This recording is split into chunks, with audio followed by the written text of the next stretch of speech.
الحمد للہ رب العالمین والصلاة والسلام علی حبیبہ سید الانبیاء واشرف المرسلین وعلی آلہ الطیبین الطاہرین واصحابہ الاکرمین الافضلین وعلی من احبہم وتبعہم بإحسان اجمعین الی یوم الدین. اما بعد فاعوذ باللہ من الشیطان الرجیم. بسم اللہ الرحمن الرحیم.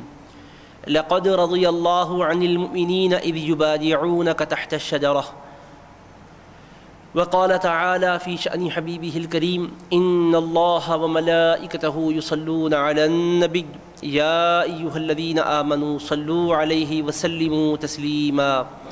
اللہم صل علی سیدنا محمد وعلی آلہ وصحبہ افضل صلواتک وعدد معلوماتک وبارک وسلم. علماء کرام، بزرگان محترم، مکرم، حاضرین و معزز سامعین، جیسا کہ ابھی آپ نے سماعت فرمایا ہے، آج کا عنوان خلیفہ سوم حضرت سیدنا عثمان غنی ذی النورین رضی اللہ تعالی عنہ سے متعلق ہے، جن کو جامع القرآن، کامل الحیاء والایمان، ذی النورین والبرہان کے لقب سے دنیا یاد کرتی ہے.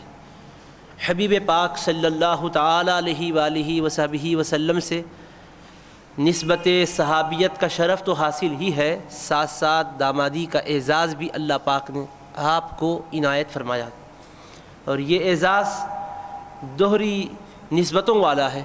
آپ علیہ الصلاۃ کی ایک صاحبزادی سے حضرت عثمان غنی رضی اللہ تعالیٰ عنہ کا نکاح ہوا تھا. کچھ عرصہ بعد جب وہ انتقال فرما گئیں تو حضور نبی کریم صلی اللہ علیہ وسلم نے اپنی دوسری صاحبزادی کا آپ سے نکاح کروا دیا تھا، اور اس کے بعد پھر اللہ پاک کا جو حکم تھا وہ پورا ہوا، وہ بھی دنیا سے پردہ فرما گئیں. حضرت عثمان غنی رضی اللہ تعالیٰ عنہ رونے لگے. حضور نبی کریم علیہ السلام نے ان کو رنجیدہ پایا تو ارشاد فرمایا کہ عثمان غمزدہ کیوں ہو؟ عرض کرنے لگے یا رسول اللہ صلی اللہ علیہ وسلم، اس سے بڑھ کر کیا صدمہ ہو کہ آپ سے جو دامادی کی نسبت سی تھی، مساہرت کی جو قرابت تھی، یہ منقطع ہو گئی. تو حبیب پاک علیہ الصلوۃ نے یہ ارشاد فرما کر ان کو تسلی دی کہ عثمان، اگر میرے پاس 100 بیٹیاں بھی ہوتیں اور ایک کے بعد دیگرے انتقال کرتی جاتیں تو ایک ایک کر کے میں تمہارے نکاح میں دیتا جاتا.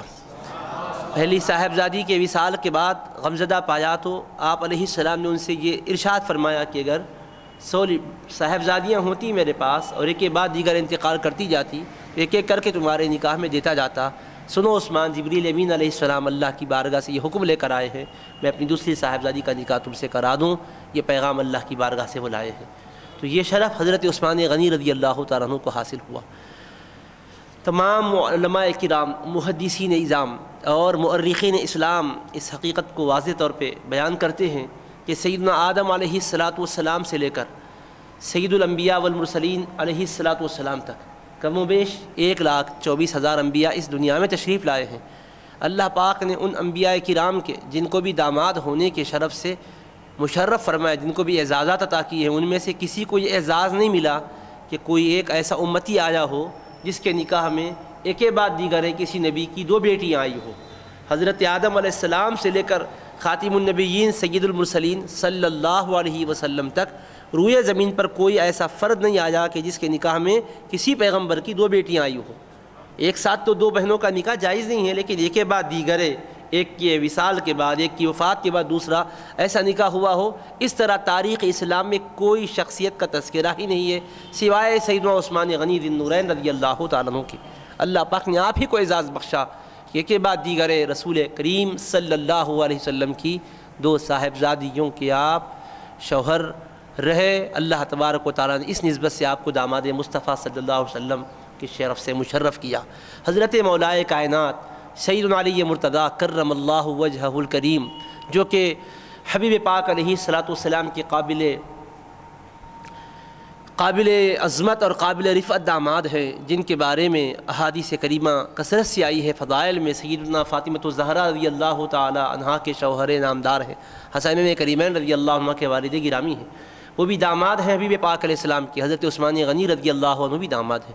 چاروں خلفاء میں سے جو خلفائے راشدین ہیں، 2 خلفاء کو داماد ہونے کا شرف حاصل ہے، اور دونوں خلفاء کو حبیب پاک علیہ السلام کے خسر ہونے کا شرف حاصل ہے۔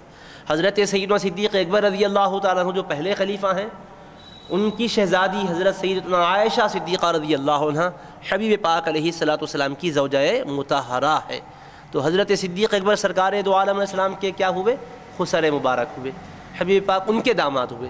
اسی طرح حضرت سیدنا عمر بن خطاب فاروق اعظم رضی اللہ تعالیٰ عنہ کی صاحبزادی سیدنا حفصہ رضی اللہ عنہا جو ام المؤمنین ہوئی، حضور نبی کریم علیہ السلام کی زوجہ مطہرہ قرار پائیں، ان کی نسبت سے حبیب پاک علیہ السلام کے حضرت فاروق اعظم بھی خسر ہوتے ہیں۔ تو دونوں خلفاء خسر ہیں اور دونوں خلفاء حضور پاک علیہ السلام کے داماد ہیں۔ دونوں خلیفاؤں کے حبیب پاک علیہ السلام داماد ہیں، اور دونوں خلیفہ حبیب پاک علیہ السلام کے داماد ہیں۔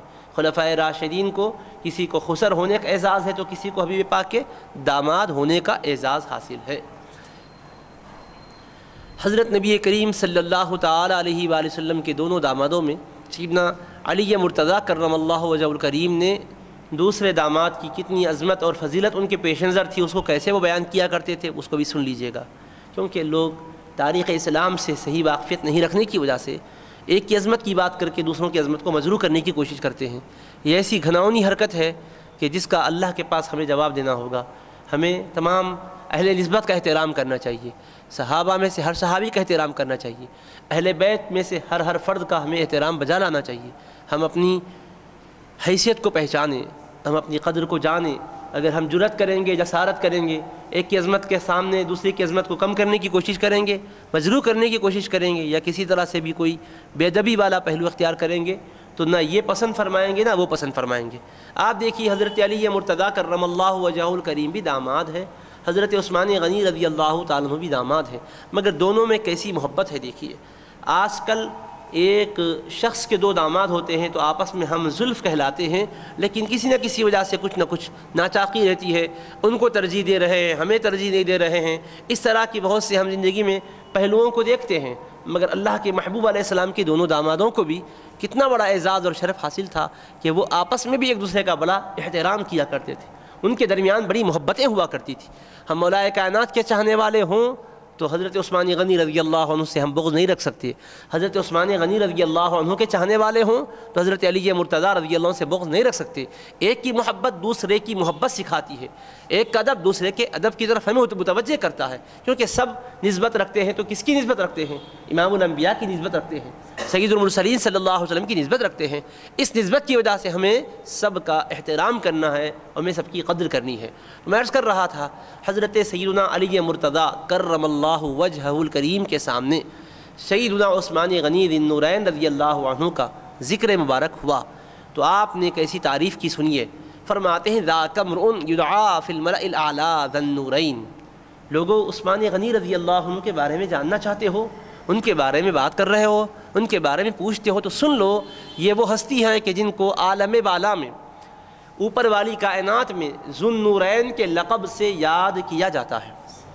یہ کون فرما رہے ہیں؟ حضرت عثمان غنی رضی اللہ عنہ کو جو ہم ذو النورین کہتے ہیں یا ذی النورین کہتے ہیں، یہ لقب آپ کا کہاں ہے؟ عالم بالا میں ہے، یعنی عالم بالا، بالا اونچے کو کہتے ہیں، اعلیٰ کو کہتے ہیں بالا، یعنی اوپر والے عالم میں، اوپر والی کائنات میں ہے، جہاں اللہ کے فرشتے ہیں، بے گناہ مخلوق ہے، ذکر کرنے والی مخلوق ہے، نورانی تسبیح و تحلیل کرنے والے فرشتے ہیں۔ ان فرشتوں میں بھی آپ کی قدر و منزلت دیکھیے، فرشتے آپس میں گفتگو کرتے ہیں اور ذکر عثمان غنی رضی اللہ عنہ کا آتا ہے تو کہتے ہیں ذو النورین، وہ تو 2 نور والے ہیں، ذو النورین کے لقب سے یاد کرتے ہیں، 2 نور والے کہہ کر آپ کو یاد کرتے ہیں، اور وہ یاد عالم بالا میں کر رہے ہیں، اور نبی پاک علیہ السلام اپنے غلاموں کو سنا رہے ہیں کہ میرے غلاموں عثمان غنی رضی اللہ عنہ کا تذکرہ عالم بالا میں 2 نور والے کے لقب سے یاد ہوتا ہے۔ اس طرح سے ان کی شخصیت کا وہاں تعارف ہوتا ہے۔ اور روایت کرنے والے کون ہیں؟ جس وقت حبیب پاک علیہ السلام اپنے صحابہ سے یہ بات بیان فرمائے تو حضرت علی رضی اللہ عنہ مجلس میں موجود تھے۔ آپ علیہ السلام سے سننے کے بعد حضرت علی رضی اللہ عنہ نے یہ نہیں سوچا ارے اتنی بڑی فضیلت ان کی ہے، میں اس کو کیوں بیان کروں، خاموش نہیں رہے، آپ سے جب آپ کے بارے میں تذکرہ ہوا تو کہا ذاک امرؤ یدعا فی الملأ الاعلی ذو النورین، لوگو عثمان غنی رضی اللہ عنہ کی بات کیا کرتے ہو، ان کی شان سنو، عالم بالا میں انہیں دو نور والے کہہ کر یاد کیا جاتا ہے۔ حضرت علی مرتضیٰ کو کتنی محبت تھی آپ سوچئے، مولا کائنات کو ان سے کس قدر قلبی تعلق تھا۔ دیکھیے فرماتے ہیں کہ حضور نبی کریم علیہ السلام سے میں نے خود سنا ہے کہ عالم بالا میں ذو النورین کہہ کر انہیں یاد فرمایا جاتا ہے، دو نور والے کہہ کر یاد کرتے ہیں فرشتے۔ تو معلوم یہ ہوا کہ فرشتے اللہ کا جو ذکر کرنے والے ہیں، تسبیح و تحلیل کرنے والے ہیں، اللہ کے حکم سے حبیب پاک کے صحابہ اور خلفاء کا بھی وہ تذکرہ کرتے ہیں۔ تو آج ہم ذکر کرنے کے لیے فرش زمین پر جو بیٹھے ہیں تو ہم کتنے خوش نصیب ہیں، ہم تو یہاں بعد میں کر رہے ہیں، عالم بالا میں پہلے ہی سے ان کا چرچا ہو رہا ہے، نورانی فرشتوں کی بزم سجی ہوئی ہے، اور وہاں ان کا تذکرہ ذو النورین کے لقب سے ہو رہا ہے کہ ہاں دو نور والے ہیں۔ ایک لمحے کے لیے آپ سوچئے گا، حضرت عثمان غنی رضی اللہ عنہ کو فرشتے دو نور والے کہہ کر کیوں یاد کر رہے ہیں؟ بھئی حضرت عثمان غنی کی فضیلت میں صرف یہی ایک بات تو نہیں ہے نا، وہ سخاوت والے بھی ہیں، علم والے بھی ہیں، حیا والے بھی ہیں۔ ان کی صفت میں حیا کا عنصر غیر معمولی نمایاں نظر آئے گا، ان کے صفات کو آپ دیکھیں گے غیر معمولی حیا ان کے اندر آپ پائیں گے، ایسی حیا کہ بند کمرے میں بھی غسل کرنے کا موقع ہوتا تو آپ اپنے کپڑوں کو اتارتے نہیں تھے، تہبند باندھ کر ہی غسل کرتے تھے، اوپر سے چادر ہٹاتے تھے تو بھی آپ بے تکلف نہیں بیٹھتے تھے اور خمیدہ ہو کر بیٹھتے تھے، سینے کو گھٹنوں سے لگا کر بیٹھ کر غسل کیا کرتے تھے۔ اس کمال حیا کی وجہ سے حضور علیہ السلام فرماتے ہیں کہ وہ جو فرشتے ہوتے ہیں آپ کی حیا کا خیال کر کے وہ باہر ہو جایا کرتے تھے۔ حضرت عثمان غنی کی حیا کا یہ عالم تھا۔ رسول کریم صلی اللہ تعالی علیہ وسلم کے یہ صحابی کی شان عالم بالا میں جو بتلائی جا رہی ہے، ذو الحیا کے لفظ سے نہیں بتلائی جا رہی ہے، ان کا تذکرہ ذو النورین کے لفظ سے ہو رہا ہے۔ آپ عبادت میں بھی بہت غیر معمولی شان رکھتے تھے، رات عبادت کرتے تھے، دن میں روزہ، رات میں قیام۔ قرآن مجید میں آپ کی شان کا بیان آیا، امن ہوا قانت آناء اللیل ساجدا وقائما یحذر الآخرۃ ویرجو رحمت ربہ۔ یہ آیت کریمہ کے بارے میں حضرت ابن عباس رضی اللہ تعالیٰ عنہما کی روایت ہے کہ یہ سیدنا عثمان غنی رضی اللہ عنہ کے بارے میں نازل ہوئی ہے۔ ان کی عبادت کا تذکرہ اللہ نے اپنے کلام میں کیا، کیا فرمایا؟ امن ہوا قانت آناء اللیل ساجدا وقائما، کہ یہ بندہ کس قدر شان والا ہے، کہ کیا وہ بندہ جو رات کی گھڑیوں میں اٹھ کر اللہ کی عبادت کرتا ہے، کبھی قیام کی حالت میں، کبھی سجدے کی حالت میں، اور ڈرتا ہے آخرت سے اور امید رکھتا ہے اپنے رب کی رحمت سے، رب کی رحمت کا امیدوار بن کر آخرت سے ڈرتے ہوئے، عذاب کا خوف کرتے ہوئے رات کی گھڑیوں میں کبھی قیام میں اور کبھی سجدے میں اپنے پاک پروردگار کی بارگاہ میں نیاز مندیوں کا نذرانہ پیش کرتا ہے۔ کیا یہ شخص اور منکر خدا دونوں برابر ہو سکتے ہیں؟ نہیں، یہ تو شان والا ہے، اس کا تو رتبہ بلند و بالا ہے۔ تو عبادت کا، زہد کا چرچا اللہ پاک نے قرآن مجید کے ذریعے سے کیا، مگر میں جو آپ سے بات عرض کرنا چاہ رہا ہوں وہ یہ ہے کہ عالم بالا کے فرشتوں میں یہ ذکر کیوں کر کے نہیں ہو رہا ہے کہ ذاک امرؤ یدعا فی الملأ الاعلی قانت اللیل، کہ رات میں عبادت کرنے والا ہے کہہ کر چرچا کیوں نہیں ہو رہا ہے؟ سخاوت کرنے والے ہیں کہہ کر ان کے لقب سے کیوں فرشتے یاد نہیں فرما رہے ہیں؟ ان کا جو لقب امتیازی شان سے بتایا گیا، القاب تو سبھی ہیں، صفات تو سبھی ہے، ہر صفت سے یاد کرتے ہیں، ہر شان کا تذکرہ ہوتا ہے، اور جس کو نمایاں کیا، جس کو ہائی لائٹ کیا، وہ کون سی صفت ہے؟ دو نور والوں کی صفت ہے، دو نور والے کہہ کر ہائی لائٹ کیا ہے۔ عزیزو، یہ ہمارے لیے بھی درس ہے، پیغام اس کے اندر ہمارے حق میں بھی ہے۔ وہ کیا ہے؟ ہم لوگ مادیت کی نگاہ سے جب صحابہ کی سیرت کا جائزہ لیتے ہیں تو ہم عبادت کو، زہد کو، تقویٰ کو، ورع کو، دعوت و تبلیغ کو اور اسلام کی اشاعت میں ان کی سعی بلیغ کو سامنے لاتے ہیں۔ اب رہا روحانی نسبت اور نبی پاک علیہ السلام کی نسبت کا جو روحانی معاملہ ہے، جو نورانی معاملہ ہے، وہ روحانی، وہ نورانی، وہ عرفانی معاملے کو نظر انداز کرنے کی کوشش کرتے ہیں۔ تو اللہ پاک نے فرشتوں کے ذریعے سے یہ چرچا کر کے بتایا ہے، عبادت کے اعتبار سے تو شان والے ہیں، مگر مصطفیٰ کی شہزادیوں کے شوہر ہونے کے اعتبار سے بھی بڑی شان والے ہیں۔ حبیب کی صاحبزادیاں مصطفیٰ کی نسبت کی وجہ سے خود نور ہیں، اور جو صاحبزادیاں جس کے گھر میں گئی وہ بھی نور والا ہے، جن کے گھر میں گئی وہ بھی عظمتوں والا ہے۔ تو چرچا وہاں ہو رہا ہے حضرت فاروق اعظم رضی اللہ عنہ کا، یا حضرت صدیق اکبر رضی اللہ عنہ کا، یا حضرت عثمان غنی رضی اللہ عنہ کا، یا حضرت مولا کائنات رضی اللہ عنہ کا۔ ان کی عبادت زہد و تقوی اپنی جگہ مسلمہ حقیقت رکھتی ہے، مگر چرچا ہوتا ہے جس خاص وصف سے، تو نسبت مصطفیٰ والا وصف ہے، تعلق حبیب کبریا والا وصف ہے۔ چنانچہ حضرت علی مرتضیٰ رضی اللہ عنہ بیان کرتے ہیں کہ فرشتوں میں آپ کا چرچا ذو النورین سے ہوتا ہے، دو نور والے کہہ کر، کیونکہ ایک بعد دیگرے دو صاحبزادیاں نکاح میں آئیں تو فرشتے خود نورانی مخلوق ہے، نور والے مصطفیٰ کے گھرانے کو نور والا مانتے ہیں، شہزادیوں کو نور والا مانتے ہیں۔ تو نورانی آنکھوں سے دیکھیں تو نور والوں کا اندازہ ہوگا، مادی آنکھوں سے کیا اندازہ کر سکتے ہیں ہم؟ اگر آنکھ میں آشوب چشم کا اگر مرض رکھتے ہیں تو ہماری آنکھیں سورج کی روشنی کا صحیح ادراک نہیں کر سکتی۔ اگر ہم بخار میں مبتلا ہیں تو اس کی وجہ سے کتنی بھی ذائقے دار پکوان کیوں نہ پکوائے جائیں، لیکن اگر ہمارے کھانے میں آتے ہیں تو ہم کہتے ہیں کہ اس میں اتنا مزہ نہیں آ رہا ہے، کڑواہٹ محسوس ہو رہی ہے۔ تو کڑواہٹ کا جو ہم بیان کر رہے ہیں اس کی وجہ کیا ہے؟ اندر کی بیماری ہے۔ اسی طرح سے آشوب چشم کی وجہ سے سورج کی روشنی کا صحیح ادراک ہم نہیں کر پا رہے ہیں، اس لیے صاحب قصید بردہ امام بوصیری رحمۃ اللہ علیہ نے فرمایا قد تنکر العین ضوء الشمس من رمادی وینکر الفم طعم الماء من سقمی۔ کبھی ایسا ہوتا ہے کہ آنکھ آنے کی وجہ سے، آنکھ میں پانی بہنے کا جو مرض آتا ہے جس کو آشوب چشم کہتے ہیں، اس بیماری کی وجہ سے آنکھ سورج کی روشنی کا انکار کرنے لگتی ہے، اور بیماری کی وجہ سے منہ ذائقے کا انکار کر جاتا ہے، عمدہ سے عمدہ غذاؤں کے ذائقے کا وہ انکار کرتا ہے، اس کو مانتا نہیں ہے، احساس نہیں کرتا ہے۔ تو وجہ کیا ہے؟ بیماری ہے۔ جیسے ہمارے پاس کہتے ہیں ارقان کا اگر بیمار ہے تو ارقان کے بیمار کو اگر کہو دیوار سفید ہے تو کہے گا وہ دیوار سفید نہیں ہے، پیلی ہے۔ تو مطلب کیا ہوا؟ سفیدی کا کیوں انکار کر رہا ہے؟ اس لیے کہ مرض ارقان میں مبتلا ہے۔ تو ایسا ہی عزیزان محترم، مادیت کی آنکھوں سے ہم حقائق کا ادراک کرنا چاہیں تو ہماری آنکھیں دھوکہ دے گی، اس لیے ہمیں آنکھوں پر بھروسہ نہیں کرنا چاہیے، اللہ اس کے رسول کے فرمان پر بھروسہ کرنا چاہیے۔ اللہ کے فرشتے دیکھیے وہاں چرچا آپ کا کر رہے ہیں تو کیا کہہ کر چرچا کر رہے ہیں کہ یہ ذو النورین ہیں، نور والے ہیں۔ تو حبیب پاک علیہ السلام خود نور ہیں، آپ کی شہزادیوں میں سے ہر شہزادی بھی خود نور ہے، نور ہے، نور ہے۔ یہ فرشتوں کی زبانی گفتگو ہو رہی ہے۔ تو عالم بالا میں رہنے والے جب نور مانتے ہیں تو ہم بشریت والے آپ علیہ السلام کے گھرانے کو کیوں نور نہیں مانیں گے؟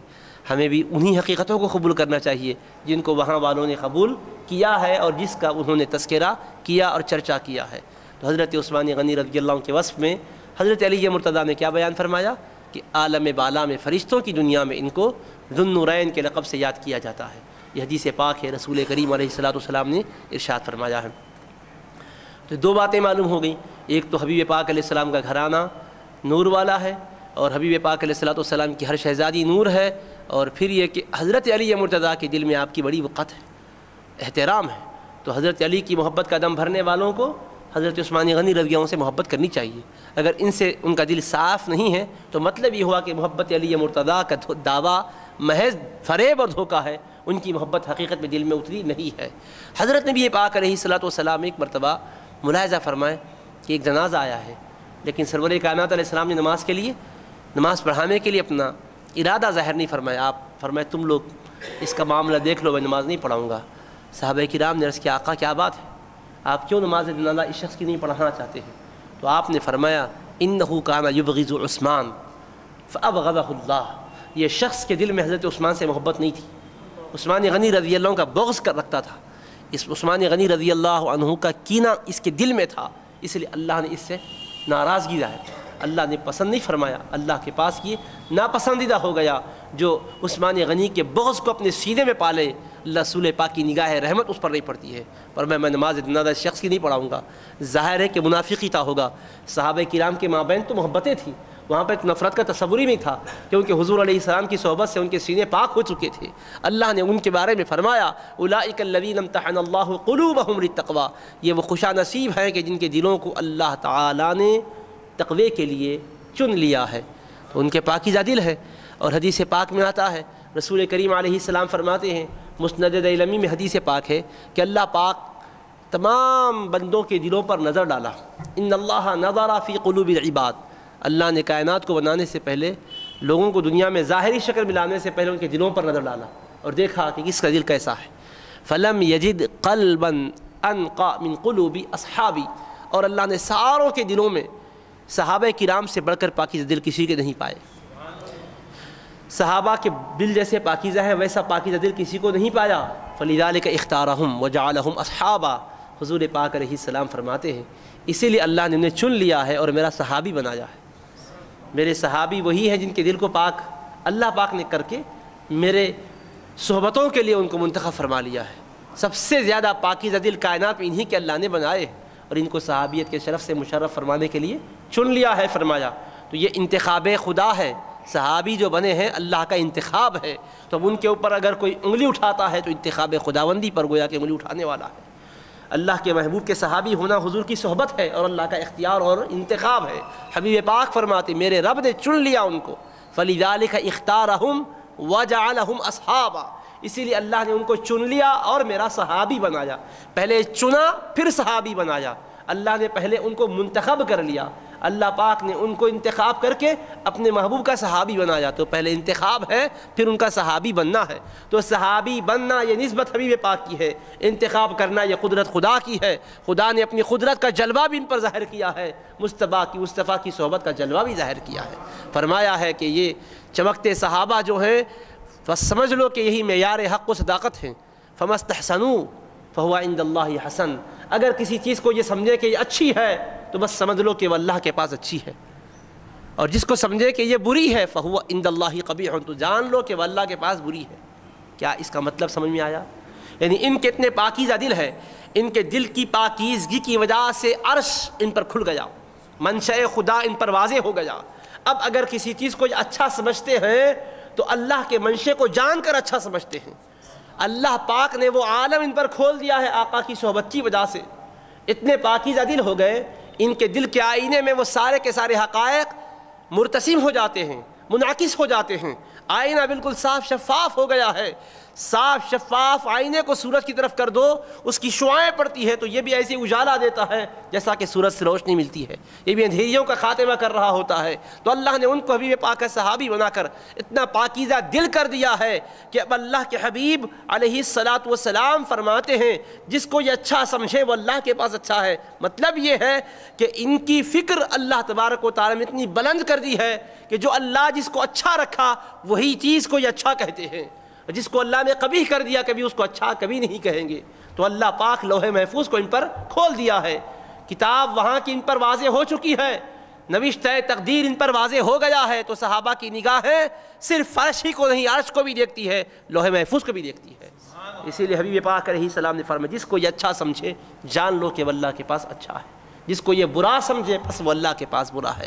تو حضرات کرامی، ہمیں صحابہ کرام کا بڑا ادب کرنا چاہیے، اہل بیت کرام کا بڑا ادب کرنا چاہیے۔ ہم ایسے ماحول میں ہیں کہ جہاں افراط و تفرید کا دورہ ہے، لہٰذا ہمیں اعتدال کے ساتھ رہنا ہے۔ حضرت سیدنا عثمان غنی ذی النورین رضی اللہ عنہ کے بارے میں آپ نے سنا، مولا کائنات علی مرتضیٰ رضی اللہ عنہ روایت بیان فرما دی کہ ان کا عالم بالا میں چرچا ذی النورین کے لقب سے ہوتا ہے۔ حبیب پاک علیہ السلام کتنا چاہتے تھے، کیونکہ آج آپ کی سیرت کو بھی لوگ غلط تناظر میں پیش کر رہے ہیں۔ آپ کی خلافت کے واقعات، خلافت کے دور میں جو واقعات ہوئے اس کو مورخین نے بعض خیانتوں کا مظاہرہ کیا، انہوں نے فریب سے کام لیا، دجل سے کام لیا، اس طرح سے پیش کیا کہ ایک عام طالب علم جب اس کو پڑھتا ہے تو وہ غلط تاثر لیتا ہے کہ نہیں اتنی پاکیزہ زندگی شاید معاذ اللہ نہ رہی ہوگی۔ لیکن عزیزان محترم سن لو، آپ اللہ کے رسول علیہ السلام نے حضرت عثمان غنی رضی اللہ عنہ سے فرمایا تھا، اے میرے عثمان اللہ تم کو ایک قمیص پہنانے والا ہے۔ اللہ کے حبیب پہلے سے فرمائے میرے عثمان اللہ تم کو ایک قمیص پہنانے والا ہے، لوگ تم سے وہ قمیص چھیننا چاہیں گے مگر ہرگز قمیص نہیں اتارنا، یہاں تک کہ ہم سے ملاقات کر لینا۔ لوگ اتارنا چاہیں گے مگر ان کے ہاتھ قمیص حوالے نہ کرنا، اسی قمیص کو پہنے ہوئے رہنا یہاں تک کہ ہم سے آ کر ملاقات کر لینا۔ تو وہ قمیص کون سی تھی؟ خلافت کی قمیص تھی۔ رسول پاک علیہ السلام اشارتاً فرما دی کہ اللہ تمہیں خرقہ خلافت پہنائے گا، میرے خلیفہ بنو گے، اور لوگ چاہیں گے کہ خلافت سے تمہیں ہٹا ڈالیں، لیکن خبردار اس عظیم ذمہ داری کو نبھاتے رہنا اور آخری لمحہ اس پر قائم رہنا یہاں تک کہ ہم سے ملاقات تمہاری ہوگی۔ حضور پاک علیہ السلام نے پہلے ہی بتایا تھا، وہ بددیانتیوں کے جو حملے ہوں گے سرکار کو پتہ تھا، اسی لیے اللہ کے حبیب علیہ السلام نے حدیبیہ کے موقع پر جس وقت آپ 1500 صحابہ کرام کے ساتھ عمرے کا ارادہ فرما کر مکہ مکرمہ کی طرف روانہ ہو چکے تھے، حدیبیہ کے مقام پر پہنچے، اللہ کے رسول علیہ السلام کے صحابہ احرام کی حالت میں ہیں، دشمنوں نے آگے بڑھنے نہ دیا، کہنے لگے کہ آپ لوگ مکہ مکرمہ میں نہیں آ سکتے، یہیں سے آپ کو واپس جانا ہوگا۔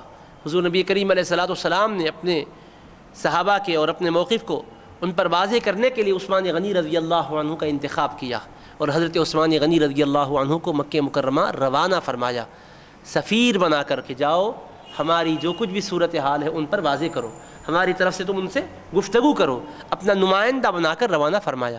عزیزان محترم، سوچیے آپ، حضور علیہ السلام کا کوئی عمل اتفاقی عمل نہیں ہے، ایسے ہی خیال آیا اور کر دیا ہو، نبی کریم علیہ السلام شارع ہیں، اللہ پاک کے قانون کو ہم تک بتلانے والے ہیں، اس کی وضاحت کرنے والے ہیں، حبیب پاک جو کچھ کہتے اور کرتے ہیں وہ منشاء الہی سے کہتے اور کرتے ہیں، یہ تو بالکل مسلمہ حقیقت ہے۔ امام الانبیاء سید المعصومین ہے، آقا ہر گناہ سے اور خطا سے پاک ہیں، اللہ کے محبوب علیہ السلام نے آپ کو کیوں نمائندہ بنا کر روانہ کیا؟ کیا وہاں صدیق اکبر رضی اللہ عنہ نہیں تھے؟ کیا فاروق اعظم رضی اللہ عنہ نہیں تھے؟ کیا حضرت علی رضی اللہ عنہ نہیں تھے؟ یہ صحابہ بھی تھے، دیگر صحابہ بھی تھے، اور قریش سے رشتہ داریاں صرف حضرت عثمان غنی ہی کی نہ تھی، ان کی بھی تو تھی، کسی نہ کسی جہت میں کوئی نہ کوئی خاندانی اعتبار سے ان سے رشتہ داری رکھنے والے تھے، مکے ہی کے باشندے تھے، پر حبیب پاک نے حضرت عثمان غنی ہی کو نمائندہ کیوں بنایا؟ اس لیے کہ اللہ کے محبوب یہاں حدیبیہ میں ان کو روانہ کر کے مکہ مکرمہ کی طرف ہمیں سمجھا رہے ہیں کہ میرے غلاموں، ان کی خلافت کو بددیانتی سے تم مت جوڑو، اس لیے کہ عثمان غنی دوسرے لفظوں میں میرے اعتماد کا نام ہے۔ حبیب پاک نے اپنا پورا اعتماد آپ پر کیا، کیونکہ جس کو نمائندہ بنا کر بھیجتے ہیں، نمائندہ بنا کر بھیجنے والوں کو ان پر مکمل بھروسہ ہوتا ہے، کامل اعتماد ہوتا ہے۔ اگر اعتماد نہیں رہا، اگر اس پر آپ کا بھروسہ نہیں رہا، آپ کے پاس وہ قابل اعتبار نہیں رہا، تو اس کو آپ اپنا نمائندہ بنا کر نہیں بھیجتے۔ کیوں؟ کہ ان کی جو گفتگو ہوگی وہ آپ کی گفتگو ہوگی، وہ جس کو قبول کریں گے ان کا قبول کرنا آپ کا قبول کرنا پائے گا۔ اگر وہ کسی کو تجویز کو پیش کریں گے تو ان کا تجویز پیش کرنا آپ کا تجویز پیش کرنا قرار پائے گا۔ تو جو اپنا سفیر و نمائندہ بنا کر بھیجتے ہیں وہ قابل اعتبار اور لائق بھروسہ ہوتا ہے، ایسے ویسے کو نہیں بھیجتے۔ تو ایسے نازک ماحول میں جبکہ 1500 صحابہ احرام کی حالت میں ہیں، مکہ مکرمہ میں داخل ہونے کو نہیں دینے کا وہ ارادہ کر چکے ہیں، یہیں سے مدینہ منورہ واپس کرنے کا انہوں نے عزم کیا ہوا ہے، ایسے موقع پر کٹھن حالات میں، نازک ماحول میں ان سے گفتگو کرنے کے لیے، ان سے بات چیت کرنے کے لیے حبیب پاک نے کس کو بھیجا؟ حضرت عثمان غنی رضی اللہ عنہ کو بھیجا، اور بھیج کر ہمیں بتا دیا کہ لوگوں، میں نے اعتماد ان پر کیا ہے، اگر بددیانت یہ ہوتے، بددیانتی کرنے والے، تو میں بھروسہ کیوں کرتا؟ نبی یہ پاک جس پر بھروسہ کرے ان کی زندگی کو بددیانتی سے جوڑنا یہ نبی پاک کی ذات سے بغاوت کرنے کی علامت ہے۔ اللہ کے حبیب نے بھروسہ کیا۔ میں ایک خاص اور نازک بات آپ کو بتا رہا ہوں، اس لیے کہ مختلف آپ چینلوں سے مختلف باتیں سنیں گے، مختلف وائزین سے مختلف باتیں سنیں گے، آج کل پامفلٹ نکل رہے ہیں، ورقیے نکل رہے ہیں، کتاب سے نکل رہے ہیں، ہر آدمی کچھ نہ کچھ اپنی زبان سے کہنا چاہتا ہے، اور صحیح طریقے سے کوئی معلومات حاصل کیا ہوا ہے تو صحیح انداز کی بات کہے گا۔ اگر ادھر ادھر سے سن کر کچھ مختصر سا مطالعہ کر کے وہ اگر منصب خطابت پر، منصب رشد و ہدایت پر بیٹھ کر کچھ کہے گا تو عزیزان محترم پھر وہ غیر ذمہ داری کی گفتگو کرنے والا ہوگا۔ تو عرض کر رہا ہوں کہ حبیب پاک علیہ السلام نے حضرت عثمان غنی کو پورا اپنا اعتماد دیا، پورا مکمل بھروسہ ان پر کر کے روانہ فرما دیا، جو کچھ وہ کہیں وہ میرا ہے، جو کچھ وہ کریں ان کا عمل میری طرف سے۔ اتنا حبیب پاک نے اعتماد ظاہر کیا۔ تو کیا مطلب نکل گیا اس کا؟ کہ حضرت عثمان غنی رضی اللہ عنہ کے خلافت کے بعد کے واقعات پر سرکار کی نظر تھی، آقا ملاحظہ فرما رہے تھے، جو اس کو بددیانتی سے جوڑنے والے، بددیانتی کرنے والے آئیں گے ان کو بھی جاننے والے تھے حضور۔ اس لیے حضور پاک علیہ السلام نے فرمایا کہ لوگوں، بددیانتی کرنے والے جو عمرا ہیں وہ قابل گرفت ہیں، اور عثمان غنی رضی اللہ عنہ کا دامن ہر قسم کی بددیانتی سے پاک ہے، یہ امانت دار ہے، یہ وفات شعار ہے، اطاعت شعار ہے۔ حبیب پاک نے روانہ کیا۔ اچھا، جب یہ تشریف لے جا چکے، صحابہ کرام کے درمیان گفتگو ہونے لگی کہ حضرت عثمان غنی تو مکہ مکرمہ پہنچ چکے، احرام کی حالت ہی میں ہے، وہ جانے کے بعد طواف کر رہے ہوں گے، 2 رکعت نماز بھی پڑھے ہوں گے، صفا مروہ کی سعی بھی کرے ہوں گے، عمرہ ہو چکا ہوگا، صحابہ میں ایسی گفتگو چل رہی تھی۔ بہرحال نمائندے بن کر گئے، اس بہانے سے ان کی عبادت بھی ادا ہو گئی، عمرہ بھی ہو گیا ہے۔ یہ گفتگو ہو رہی تھی، رسول پاک علیہ السلام نے فرمایا لوگو میرا عثمان میرے بغیر عمرہ کرے گا نہ طواف کرے گا۔ حبیب پاک نے بتلایا کہ دیکھو عثمان نہیں کریں گے میرے بغیر، اور حضرت عثمان غنی وہاں پہنچ چکے۔ پہنچنے کے بعد مکہ مکرمہ میں گفتگو کرنا چاہتے تھے، انہوں نے کہا گفتگو بعد میں کریں گے، آپ پہلے تو اپنا عمرہ پورا کر لو، کیونکہ احرام کی حالت میں آپ آئے ہو، آپ کے لیے تو کوئی رکاوٹ نہیں ہے، آپ آ چکے ہو، ان کو روک دیا گیا ہے، آپ تو آ گئے ہو، کعبۃ اللہ کا طواف بھی کر لو اور اپنے پورے عمرے کے ارکان ادا کر لو، عمرہ مکمل کر لو۔ حضرت عثمان غنی رضی اللہ تعالیٰ عنہ سے حضور علیہ السلام نے یہ نہیں فرمایا تھا کہ عثمان وہاں جا کر عمرہ نہ کرنا، منع بھی نہیں فرمایا تھا، اور قرآن کی کسی آیت میں یہ بھی نہیں ہے کہ عمرہ نہیں کرنا کہا گیا ہو۔ اللہ کے حبیب علیہ السلام کے یہ صحابہ تو احرام باندھ کر آئے تھے، اور فقہ کا مسئلہ کیا ہے کہ اگر کوئی احرام باندھ کر اپنے وطن سے نکلے اور مکہ مکرمہ پہنچنے سے پہلے اس کو روک دیا جائے اور اس کو مکے میں داخلے کی اجازت نہ ملے تو وہ کیا کرے گا؟ ظاہر ہے کہ وہ ایک قربانی دے کر اپنا احرام کھول لے گا۔ لیکن جو مکہ مکرمہ میں پہنچ چکا، مثلا 5 افراد پر مشتمل ایک قافلہ گیا تھا، 4 افراد کو روک دیا گیا، ایک کو اجازت مل گئی، مثلا اس میں سے ایک امام تھے، ایک استاذ تھے، ایک اس کے والد تھے، یہ 3 بزرگوں کو روک دیا گیا، بچے کو کہا گیا تو آ جا کہہ کر مکہ شریف میں بلا لیا گیا۔ اب احرام میں داخل ہو گیا، 2-4 دن موقع بھی مل رہا اس کو، 2-4 گھنٹے کا موقع مل رہا ہے، اور یہ تینوں بڑے جو تھے یہ احرام کی حالت میں مکہ مکرمہ سے پہلے ہی روک دیے گئے۔ تو مسئلہ کیا ہے شریعت کا؟ مسئلہ یہ ہے کہ جو پہنچ چکا ہے وہ جا کے فوراً عمرہ کر لے۔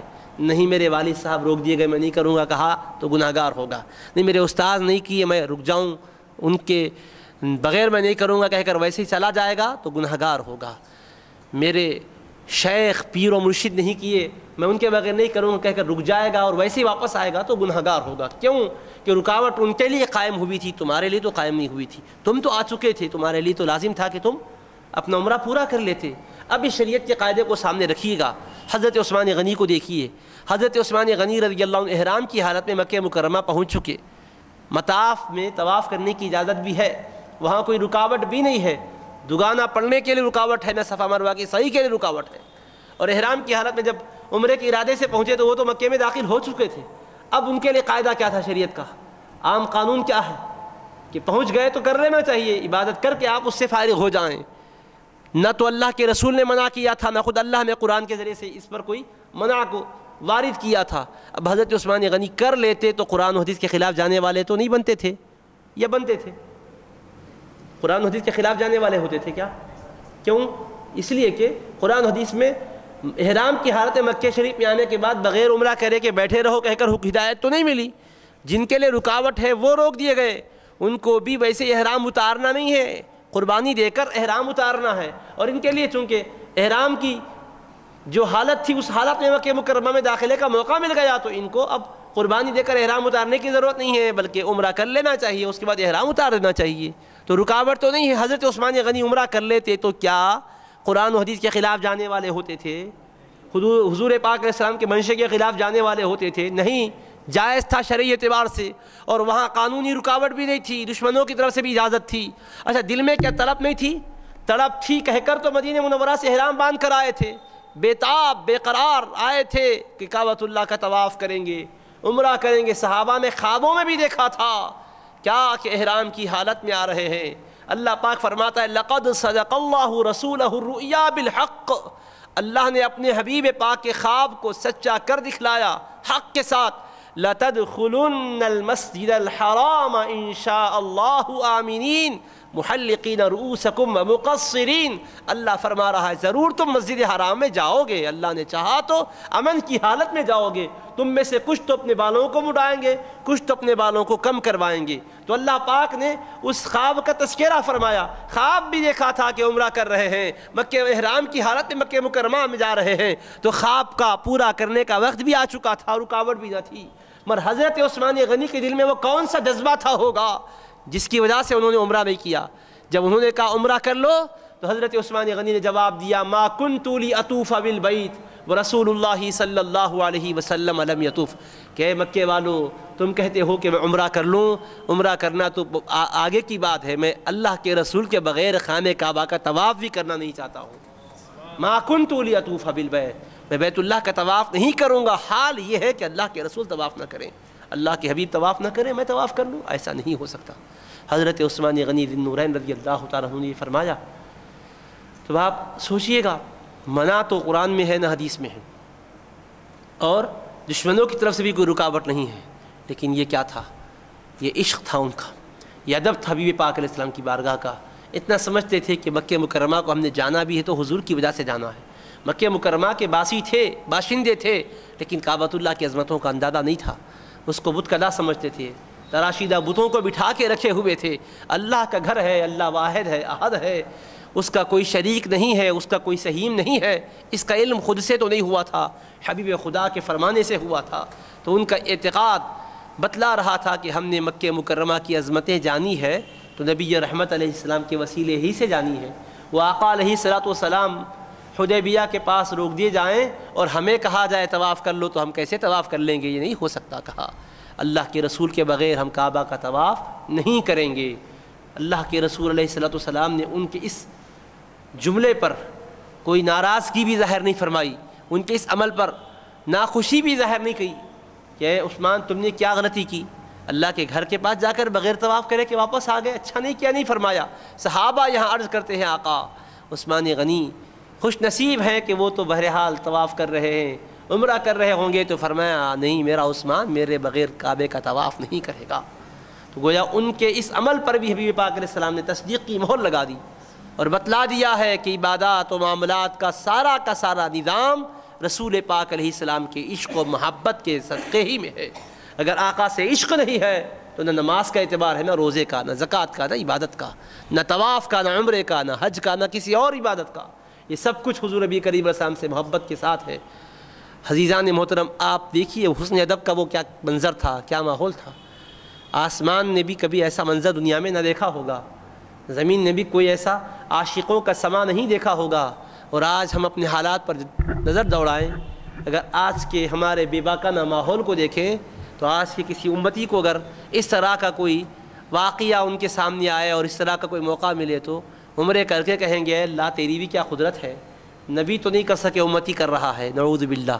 اتنی جسارت ہو رہی ہے لوگوں کی، اتنی بے باکی ہو رہی ہے، کس طرح سے خیانتیں ہونے لگ گئی، دین کا کس طرح کھلواڑ ہونے لگا۔ وہاں سربرے کونین علیہ السلام کے صحابہ سب کچھ پا کر بھی ادب کو کبھی نہیں چھوڑے، اور یہاں کچھ نہیں پائے تو بے ادب ہوتے چلے جا رہے ہیں، کچھ نہیں ہے تو یہ حال ہے جسارت کا، بے باکی کا۔ وہ طاعت ہے، زہد ہے، تقویٰ ہے، مگر حالت یہ ہے نہ طاعت پر، نہ تقوی پر، نہ زہد و اتقاء پر ہے، نہ طاعت پر، نہ تقوی پر، نہ زہد و اتقاء پر ہے۔ ہمارا ناز جو کچھ ہے محمد مصطفیٰ پر ہے صلی اللہ علیہ وسلم۔ ان کا یہ انداز تھا، ہمارا ناز جو کچھ ہے محمد مصطفیٰ پر ہے۔ حبیب پاک علیہ السلام پر ناز تھا، اپنی طاعتوں پر، تقوی پر، زہد پر، اور اپنے پاکیزہ زندگی پر ناز نہیں تھا۔ یہ جو کچھ ہے آقا علیہ السلام کے صدقے وہ تو فعل میں ہے۔ تو حبیب پاک علیہ السلام نے یہ ارشاد فرمایا کہ عثمان میرے بغیر طواف کعبہ نہیں فرمائے گا، اور ہوا بھی ویسے ہی کہ آپ نے نہیں کر کے قیامت تک آنے والوں کو سبق سکھا دیا کہ لوگوں جو کچھ بھی تمہیں اللہ کی بارگاہ کا فیض ملے گا وہ رسول پاک علیہ السلام ہی کے وسیلے سے ملے گا، اور ہر وقت اس وسیلے کی قدردانی کرتے ہوئے رہنا، ایسا نہیں کہ بے نیاز ہو کر بس کچھ بھی ہو، وسیلہ تھا مقصد تک پہنچانے کے لیے۔ مثلا رسول پاک کے ساتھ آئے تھے کعبۃ اللہ کا طواف کرنے اور عمرہ کرنے کے لیے، اب وسیلہ وہیں رہ گیا، ہم تو آ گئے، مقصد تو مل گیا، چلو پورا کر لو، کیا ضرورت ہے؟ ایسی بے نیازی صحابہ میں نہیں تھی۔ صحابہ کرام وہاں پا کر بھی کہتے تھے کہ ہم آئے ہیں تو بھی غلام کی حیثیت ہی سے آئے ہیں، امام الانبیاء نے ہمیں بھیجا ہے، ان کی حکمتیں وہ آقا جانے، بہرحال ہمیں آقا کے بغیر طواف کرنا ہے نہیں عمرہ کرنا ہے کہہ کر واپس لوٹ گئے۔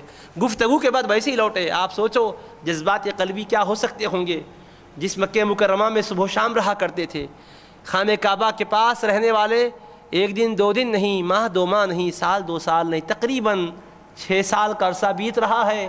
کعبۃ اللہ سے جدائی کا کتنا صدمہ تھا، اور پھر اشتیاق کیسا دل کے اندر موج زن تھا، ولولہ کیسا تھا، آ کر بھی بغیر عمرہ کرے کے جا رہے ہیں تو دل پر کیا کوئی اداسی تھائی ہوگی؟ نہیں، دل میں وہی شور محبت کا جوش ہے۔ کیوں کہ آئے تھے تو اپنے جذبہ محبت میں نہیں آئے تھے، مصطفیٰ کے تصدق میں آئے تھے۔ ہم اپنی عقل سے شریعت پر عمل کرنے والے نہیں ہیں، شوق پورا کرنے کا نام دین نہیں ہے، حبیب پاک کی بے لوث غلامی کا نام دین ہے، بلا چوں شرع طاعت کا نام دین ہے۔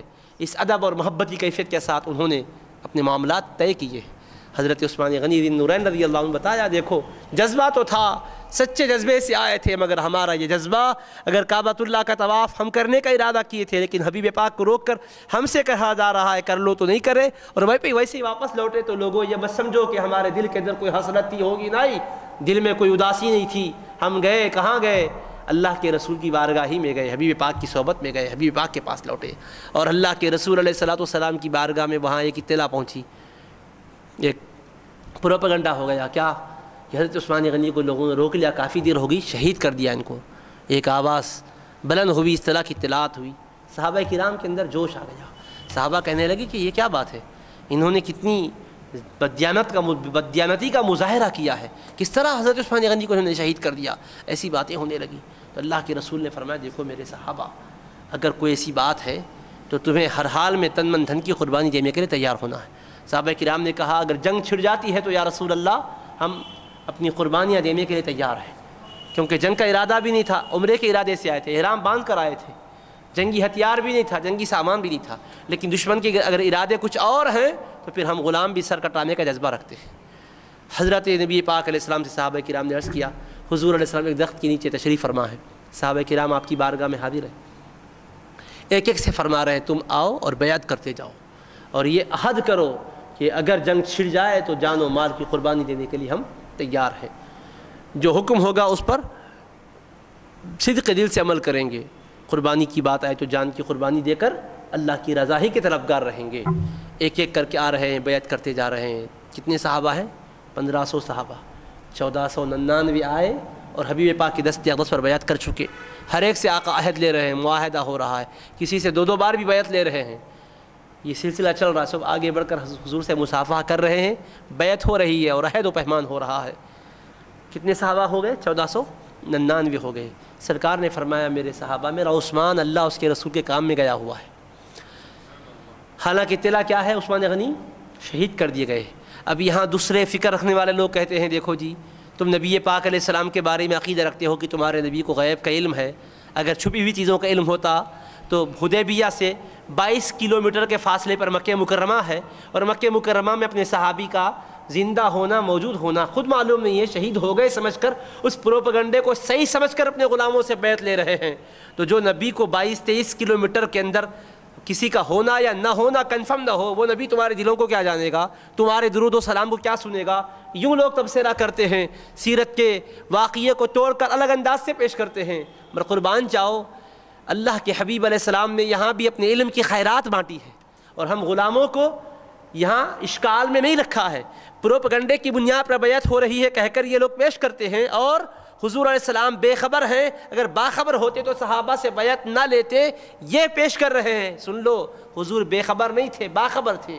حضور علیہ السلام نے بیعت اس لیے لی ہے تاکہ یہ بیعت کی وجہ سے ان کے اوپر رعب طاری ہو جائے کہ اگر جنگ چھڑ جائے تو ہم لوگ پیچھے بھاگنے والے نہیں ہیں، میدان چھوڑنے والے نہیں ہیں، سر کٹانے والے ہیں، اگرچہ کہ ہتھیار لے کر نہیں آئے ہیں، اگرچہ کہ اپنے ملک سے دور ہو گئے ہیں، تمہارے وطن سے قریب ہیں، لیکن پھر بھی باطل کو قبول کرنے والے نہیں ہیں۔ توحید کی امانت سینے میں ہے ہمارے، توحید کی امانت سینوں میں ہے ہمارے، آسان نہیں مٹانا نام و نشاں ہمارا، باطل سے دبنے والے اے آسمان نہیں ہم، 100 بار کر چکا ہے تو امتحان ہمارا۔ تو یہ ولولہ تھا، یہ جوش تھا، اس ولولے کا یہ جوش کا ان پر غیر معمولی اثر ہوا۔ اللہ کے رسول اس حکمت بالغہ کے تحت ان سے بیعت لی ہے، مگر ایک پروپیگنڈا اس کے پیچھے جو دوسرا ذہن کار فرما ہے سرکار کی بے علمی کو ثابت کرنے کا، اللہ کے رسول اس کو بھی جانتے تھے۔ آج کا جو اسکار کہتا ہے اس کی بھی خبر تھی۔ اللہ کے محبوب نے کیا کیا؟ 1499 کی بیعت ہونے کے بعد فرمایا میرے صحابہ میرا عثمان میرے اور میرے مولا کے کام پر گیا ہوا ہے، اب یہ بیعت میں وہ بظاہر موجود نہیں ہے، سن لو میں ان کی طرف سے بیعت لے رہا ہوں۔ اللہ کے حبیب نے اپنے ایک سیدھے ہاتھ کو فرمایا کہ یہ عثمان کا ہاتھ ہے، اور اس کو بائیں ہاتھ پر رکھ کر فرمایا خداوندہ یہ عثمان کی بیعت ہے۔ اللہ کے حبیب نے یہ بیعت لے کر قیامت تک آنے والے اسکالروں کو ذہن دے دیا، اور تاریکیوں میں رہنے والوں کو اجالا دے دیا۔ اے اندھیریوں میں بھٹکنے والوں، علم سے آقا علیہ السلام کے کھلواڑ کرنے والوں، چیلنج کرنے والوں، ٹکرانے والے، سن لو نبی رحمت 22-23 کلومیٹر کے فاصلے پر عثمان غنی کے ہونے نہ ہونے کے تعلق سے شک میں نہیں ہے، آقا ان کے ہونے کو جانتے ہیں، تبھی تو فرماتے ہیں کہ یہ عثمان کی بیعت ہے۔ شہید ہو گئے سمجھتے تو دنیا سے جو جا چکے ان کی بیعت کیوں لی جاتی، ان کی طرف سے معاہدہ کیوں کیا جاتا؟ تو بیعت کا مطلب معاہدہ ہے، اور معاہدہ ان سے ہوتا ہے جو لڑنے کے لیے میدان میں آتا ہو، جو دنیا سے جا چکا ہو۔ وہ تلوار لے کر کے میدان میں روحانی طور پر آئے گا ایک الگ بات ہے، لیکن ظاہری معاملات تو ان سے ہوں گے جو ظاہری طور پر دنیا میں رہتے بستے ہوں۔ تو حبیب نے بیعت عثمان کا یہ تذکرہ کیا یہ بتانے کے لیے کہ اپنی اصلاح کر لو، تمہارا نبی آسمان کی خبر رکھتا ہے، عرش بری کی خبر رکھتا ہے، تو عثمان غنی کی خبر کیسے نہیں رکھے گا؟ جو عرش بری کی خبر رکھتا ہے وہ عثمان غنی کی بھی خبر رکھتا ہے۔ حبیب پاک علیہ السلام نے ان کی اس طرح سے بیعت کی شان ظاہر کی، صحابہ رشک کرنے لگے، واہ رے تقدیر عثمانی، ہم موجود ہیں، ہم نے اپنے ہاتھ سے مصافحہ کیا ہے۔ عثمان ظاہراً نہ رہ کر بھی کتنے کرم والے ہیں کہ ان کو آقا نے یہ اعزاز بخشا کہ اپنے ہاتھ کو فرمایا کہ عثمان کا ہاتھ ہے۔ اور حضرت عثمان غنی کو جب یہ خبر پہنچی، ان کے آنے کے بعد ان کو جب اطلاع ملی تو زندگی بھر اپنے ہاتھ کا بڑا احترام کرتے تھے۔ اللہ کے حبیب نے عثمان کا ہاتھ کو اپنے ہاتھ فرمایا ہے۔ حضرت عثمان غنی رضی اللہ تعالیٰ عنہ نے کبھی اپنے ہاتھ سے اپنے اسفل بدن تک وہ ہاتھ نہیں پہنچایا، صرف بائیں ہاتھ سے ہی طہارت کرتے، طہارت کے مقام کو کبھی اپنے سیدھے ہاتھ کو طہارت کے مقام تک کبھی نہیں پہنچائے، پوری زندگی بھر اس کا اہتمام کرتے تھے۔ ایک نسبت آقا کی لگ گئی، اس کا احترام فرماتے ہیں میں نے کبھی اپنے سطر کے مقام کو اس ہاتھ سے ہاتھ نہیں لگایا ہوں، کہا اللہ کے رسول علیہ السلام کی عنایت آپ دیکھیے۔ اب یہاں دو باتیں میں واضح کرنا چاہ رہا ہوں، ایک تو یہ کہ حضور علیہ السلام نے عثمان غنی کو بھیج کر کیا بتلا دیا، ان کا دور بددیانتی کا دور نہیں ہے، یہ وفادار امانت دار ہیں۔ دیکھو میں نے ان کو امانت دار سمجھا ہے، اے میرے امتی جب میں نبی ہوں کر ان کو امانت دار قابل اعتبار سمجھتا ہوں، تو تم ان کو قابل اعتبار ہی سمجھو، ناقابل اعتبار مت سمجھو۔ توڑ موڑ کر ان کی سیرت کو جاننے کی کوشش مت کرو، حقائق کو حقائق کے انداز میں معلوم کرو اور اس کا علم حاصل کر کے اس کے مطابق عقیدہ رکھو۔ دوسرا پہلو یہ ہے، اللہ کے رسول علیہ السلام نے کیا فرمایا، اپنے ہاتھ کو فرمایا کہ یہ عثمان کا ہاتھ ہے۔ حبیب نے اپنے ہاتھ کو فرمایا کہ یہ عثمان کا ہاتھ ہے، حضرت عثمان کے ہاتھ کو اپنا ہاتھ فرمایا، اور اللہ نے فرمایا ان الذین یبایعونک انما یبایعون اللہ، اے میرے محبوب بے شک جو لوگ آپ کے ہاتھ پر بیعت کر رہے تھے، مصافحہ کر کے جو بیعت کر رہے تھے میرے حبیب، آپ اپنے مبارک ہاتھ سے ان کو فیض دے رہے تھے، آپ سے جو ہاتھ ملا رہے تھے، آپ کا ہاتھ اوپر تھا ان کا ہاتھ نیچے تھا، نیچے ان کا ہاتھ ہے، حبیب کا ہاتھ اوپر ہے، اور معاہدہ ہو رہا ہے، بیعت ہو رہی ہے۔ تو اللہ فرما رہا ہے میرے محبوب جو آپ کے دست اقدس پر بیعت کر رہے تھے، آپ نے جن کے ہاتھوں پر اپنا نورانی ہاتھ رکھا ہوا تھا میرے پیارے، وہ آپ کا ہاتھ نہیں، ید اللہ فوق ایدیہم، ان کے ہاتھوں پر اللہ کا ہاتھ تھا۔ اللہ نے فرمایا ان کے ہاتھوں پر اللہ کا ہاتھ تھا۔ بظاہر اللہ کا ہاتھ کسی نے نہیں دیکھا، ہاتھ دیکھا تو حبیب پاک کا ہاتھ دیکھا، دست کو دیکھا تو دست حبیب پاک کو دیکھا، پر اللہ نے قرآن میں فرمایا کہ میرے محبوب جو آپ کا ہاتھ ہے وہ میرا ہاتھ ہے، اور حبیب نے اپنے ہاتھ کو کیا فرمایا، عثمان کا ہاتھ میرا ہاتھ ہے۔ عزیزان محترم اس نسبت کو غور کرو، اللہ کے محبوب نے عثمان کے ہاتھ کو اپنا ہاتھ فرمایا، اور اللہ نے مصطفیٰ کے ہاتھ کو اپنا ہاتھ فرمایا۔ تو دست عثمان دست مصطفیٰ ہے، دست مصطفیٰ دست خدا ہے، یہ نسبت اللہ نے حضرت عثمان غنی کو عطا فرمائی۔ اب دوسرا اس سے پہلو جو دوسرے امر کی طرف آپ کی توجہ مبذول کروانا چاہتا ہوں وہ یہ ہے، اللہ نے قرآن پاک کے بارے میں فرمایا انا نحن نزلنا الذکر وانا لہ لحافظون، بے شک ہم نے ہی قرآن کو نازل کیا اور ہم ہی اس کی حفاظت فرمانے والے ہیں۔ اللہ نے قرآن کی حفاظت کا ذمہ ہمارے اپنے ذمے میں لے لیا، کسی کی کو ذمہ دار نہیں بنایا۔ سابقہ کتابیں بھی نازل ہوئی، تورات، انجیل اور زبور، آسمانی کتابیں جتنی بھی نازل ہوئی اللہ ہی کی کتابیں تھیں، مگر آج وہ کتابیں اصلی حالت میں محفوظ نہیں ہیں۔ کیوں کہ اللہ نے حفاظت کی ذمہ داری نہیں لی، فرمایا بما استحفظوا من کتاب اللہ، ان کے علماء کو ذمہ دار بنایا گیا تھا تم حفاظت کرنا، لیکن قرآن کی بات آئی تو اللہ نے فرمایا وَإِنَّا لَهُ لَحَافِظُونَ، بے شک ہم ہیں اس کی حفاظت کرنے والے۔ اب قرآن کا محافظ اللہ پاک ہے، حفاظت کرنے والا اللہ ہے۔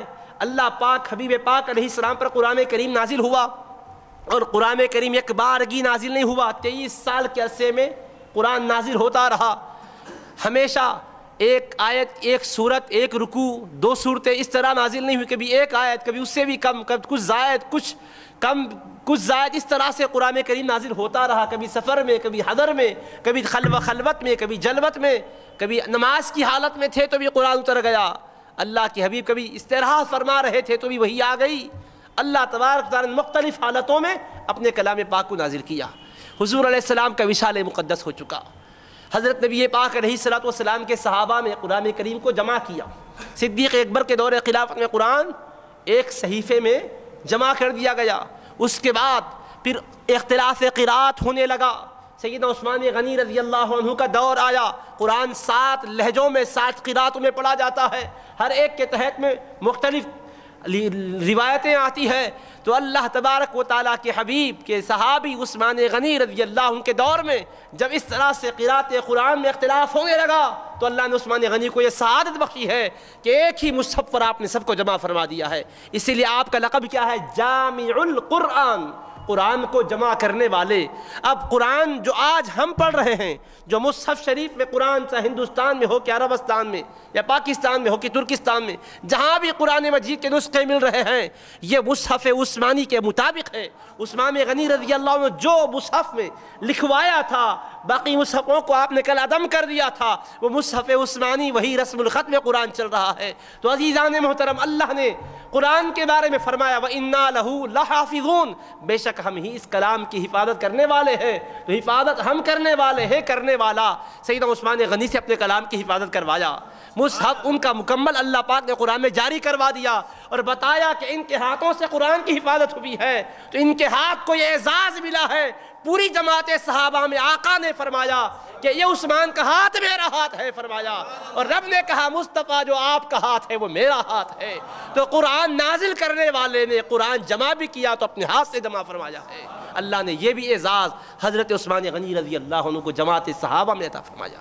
عزیزان محترم، حضرت عثمان غنی رضی اللہ تعالیٰ عنہ کی بابرکت زندگی اور خلافت کے بعد جو آپ کی احتیاط والی زندگی تھی، اللہ اکبر، ایک انتہائی درخشاں زندگی تھی۔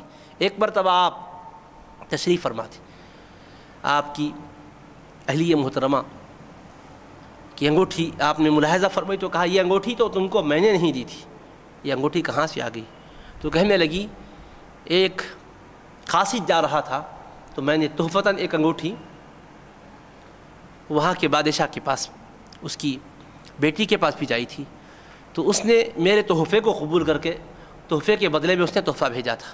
تحفہ دینا بھی جائز ہے اور لینا بھی جائز ہے، تو یہ تحفے میں آئی ہوئی انگوٹھی ہے، اس کا پہننا شرعاً جائز ہے، اس لیے میں نے پہنی ہے۔ تو آپ نے فرمایا کہ ٹھیک ہے، لیکن آپ نے جو انگوٹھی بھیجائی تھی کس کے ذریعے سے بھیجائی تھی؟ تو کہنے لگے کسی الگ آدمی کو میں نے روانہ نہیں کیا تھا، ایک آدمی حکومت کا جا رہا تھا، اسی سے کہا تم اپنے کام سے جا رہے ہو تو میرا تحفہ بھی وہاں پہنچا ڈالو۔ تو ایک الگ آدمی کو میں نے استعمال نہیں کیا حکومت کے، بلکہ اسی جانے والے کے ہاتھ میں نے روانہ کر دیا۔ حضرت عثمان غنی رضی اللہ عنہ نے فرمایا سرکاری آدمی کے ہاتھ سے تمہارا تحفہ گیا ہے، اور وہ تحفہ جب پہنچا تو ایک عام عورت کو تحفہ نہیں سمجھی، خلیفۃ المسلمین کی بیوی کا تحفہ سمجھی۔ تو حکومت کے تصور میں، مملکت اور اقتدار کے تصور میں اس کو احساس ہوا کہ ایک گرا قدر تحفہ ہے تو بدلہ دینا چاہیے، تو یہ تحفہ خلیفۃ المسلمین کی بیوی کا ہے کہہ کر پہنچا تھا اور حکومت کے آدمی کے ہاتھوں سے پہنچا تھا۔ اب جو جواب میں تحفہ آیا اس کی مالک تم نہیں ہو، بیت المال میں اس کو داخل کرنا چاہیے کہہ کر بیت المال میں داخل کروا دیا۔ آپ سوچئے گا کیا یہ امانت داری کا کوئی تصور کر سکتا ہے؟ دنیا میں اقتدار کی باغ ڈور ان کے ہاتھوں میں ہوتی ہے تو ہر چیز کو، پبلک کے پیسوں کو اپنا ذاتی پیسہ ہم سمجھتے ہیں، لیکن یہ حال یہ ہے کہ اتنے سے شبے سے بھی اپنے آپ کو بچانا ہے۔ ایک مرتبہ گھر والوں نے آپ سے خواہش کی کہ حضرت بچے میٹھا کھانے کی خواہش کر رہے ہیں، کچھ اس کے لیے آپ پیسے عطا فرمائی۔ تو آپ نے کہا میٹھا کھانا ایک زائد چیز ہے، بنیادی ضرورت میں نہیں ہے، میں بیت المال سے وظیفہ اتنا ہی لیتا ہوں جتنا کہ بنیادی ضرورت ہے، باقی کا میں حقدار نہیں ہوں، لہٰذا جتنا وظیفہ مل رہا ہے اتنا ہی ملے گا، میٹھے کے لیے الگ پیسے نہیں ملیں گے۔ اس کے بعد کچھ دن کے بعد آپ نے دیکھا گھر میں میٹھا بنا، تو اپنے اہلیہ محترمہ سے پوچھا کہ آخر یہ میٹھا کیسے بنا ہے، اس کے لیے پیسے کہاں سے لائے گئے؟ تو کہا حضرت جتنا آپ نے وظیفہ دیا تھا اسی میں سے ہم نے بچت کی، اس کے بعد جو پیسے بچ گئے اس سے ہم نے میٹھا بنایا ہے۔ تو آپ نے فرمایا اچھا اتنے پیسے کم کرنے پر بھی گھر چل سکتا ہے، تو پھر بیت المال پر یہ بار کیوں ڈالنا چاہیے؟ آپ نے حکم دیا بیت المال کے خازن کو کہ آئندہ سے ہماری وظیفے میں سے اتنے پیسے کم کر دیے جائیں تاکہ ہم اللہ کے پاس جواب دے نہ رہیں۔ سوچیے آپ کیسی حکمرانی ہے، حضور پاک کے خلفاء ہیں، خلافت راشدہ علی منہاج نبوہ ہے، اللہ کے محبوب نے جہاں بانی کے لیے نہیں رکھا ہے بلکہ دین کو پھیلانے کے لیے، اسلام کی اشاعت کے لیے، اللہ کے کلمے کی سربلندی کے لیے ذمہ داریاں دی ہیں۔ دنیا تصور نہیں کر سکتی اتنی امانت داری کی زندگی۔ ایک بار آپ تشریف فرما تھے، ایک ساتھی ملاقات کرنے کو آئے، جیسے ہی داخل ہوئے سلام کی گفتگو انہوں نے شروع کرنی چاہیے، آپ نے چراغ کو بجھا ڈالا، اندھیرا کر دیا۔ ساتھی نے پوچھا حضرت خلافت کے بعد آپ کیوں بدل گئے ہو؟ میں وہی پرانا دوست ہوں جو آپ سے پہلے ملا کرتا تھا اور آپ کا یہ سلوک نہیں تھا، آج آپ میرے آنے پر اپنا چراغ گل کر دیے ہو، کیا میرا چہرہ دیکھنے کے قابل بھی میں نہیں رہا؟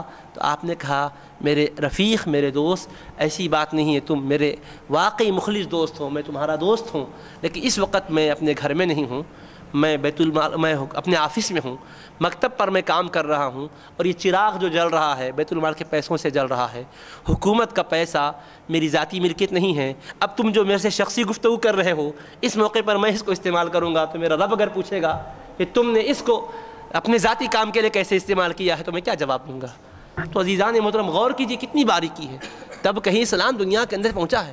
اسی سے ایک متعلق واقعہ ہے، امام احمد بن حنبل رحمۃ اللہ علیہ، بہت بڑے بغداد کے امام اور محدث، ایک مرتبہ امام احمد بن حنبل رحمۃ اللہ علیہ کے پاس یہ استفتاء آیا، ایک خاتون مسئلہ دریافت کرنے لگی کہ حضرت میں چھت پر بیٹھ کر چرخہ کاٹتی ہوں، کپڑے بنتی ہوں، اور جو ستاروں کی روشنی ہوتی ہے اسی کی روشنی میں اپنا کام کرتی رہتی ہوں، کبھی کبھی بادشاہ کی سواری گزرتی ہے، اور بادشاہ کی سواری گزرتی تو غیر معمولی روشنی ہوتی ہے، اس کا اجالا مجھ پر پڑتا ہے، جتنے عرصے میں اس کی روشنی پڑتی ہے اتنے عرصے میں بھی میں کام کرتی ہوں، اپنا کام روکتی نہیں ہوں، لیکن وہ کام کی آمدنی، وہ پیسے کیا میرے لیے حلال بھی ہیں یا نہیں ہیں؟ کیونکہ کام تو پہلے سے میں کر رہی تھی، تاروں کی روشنی میں کام کر رہی تھی، اندھیرے میں نہیں کر رہی تھی، لیکن جو وہ روشنی گزری اس سے میں نے جو استفادہ کیا، آیا وہ جائز ہے یا نہیں ہے؟ امام احمد بن حنبل نے پوچھا بہن پہلے یہ تو بتلاؤ تم ہو کون؟ اتنی باریکی سے سوال کرنے والی کوئی عام عورت تو نہیں ہو سکتی۔ تو کہنے لگی میں بشر حافی کی بہن ہوں۔ بشر حافی ایک بہت بڑے ولی تھے بغداد کے، وہ اللہ تبارک و تعالیٰ کی بارگاہ میں رجوع ہوئے، چپل نہیں پہنے ہوئے تھے، اللہ نے ان کی توبہ قبول کی تو انہوں نے اسی حالت کو قائم رکھنے کے لیے ہمیشہ یہ طے کر لیا کہ بغیر چپل کے پھروں گا، اور اللہ نے بھی جانوروں کو پابند کر دیا، میرا بشر جن راستوں پہ گزرتا ہے اے جانوروں ان کے راستے میں غلاظت نہ کرنا۔ سارے بغداد کی گلیوں سے جہاں سے وہ گزرتے تھے جانور کبھی وہاں غلاظت نہیں کرتے تھے۔ ایک بار ایک بزرگ گزرے، انتقال کی خبر بظاہر نہیں پہنچی تھی مگر انہوں نے انا للہ پڑھا۔ مریدی نے پوچھا حضرت یہ انا للہ کیوں پڑھ رہے ہو؟ یہ تو کسی کے انتقال پر پڑھتے ہیں۔ تو آپ نے کہا ایسا لگتا ہے کہ بشر حافی کا انتقال ہو گیا۔ انہوں نے کہا حضرت کیسے خبر ہوئی؟ تو کہا دیکھو یہاں گوبر نظر آ رہا ہے، یہ جانور نے گوبر کیا اور جانور کو پتا ہے کہ بشر گزرتا ہے، آج گوبر کر رہا ہے تو اس کا مطلب یہ کہ بشر کا انتقال ہو چکا ہے۔ تحقیق کیے تو واقعی انتقال ہو چکا تھا۔ تو وہ بشر حافی کی بہن تھی۔ حضرت امام احمد بن حنبل نے کہا بہن شریعت میں جائز تو ہے کیونکہ روشنی پہلے سے تھی، اسی میں تم کام کر رہی تھی، مگر اوروں کے لیے جائز ہے، تم جس گھرانے کے ہو تمہارے لیے جائز نہیں ہے، بہتر یہ ہے کہ اس عرصے کی جو آمدنی ہے اس کو صدقہ کر دو فرمایا۔ تو حضرت عثمان غنی رضی اللہ عنہ کا جو زہد ہے، تقویٰ ہے، دیانت داری اور امانت داری ہے، بے مثال ہے۔ یہ سارے صحابہ کرام میں قدر مشترک ہے، ہر ایک چمنستان مصطفیٰ کے پھول ہیں، اور جیسا کہا جاتا ہر گلے را رنگ و بوئے دیگرست، ہر پھول کی خوشبو بھی الگ ہے، اس کا مزہ بھی الگ ہے، اس کا رنگ بھی الگ ہے۔ اللہ تعالیٰ سے دعا ہے کہ اللہ تعالیٰ ہمیں حضور نبی کریم صلی اللہ علیہ وسلم کے صحابہ کرام کے طریقوں پر چلنے کی توفیق عطا فرمائے۔ وصلی اللہ تعالیٰ علی خیر خلقہ وآلہ وصحبہ اجمعین، الحمد للہ رب العالمین۔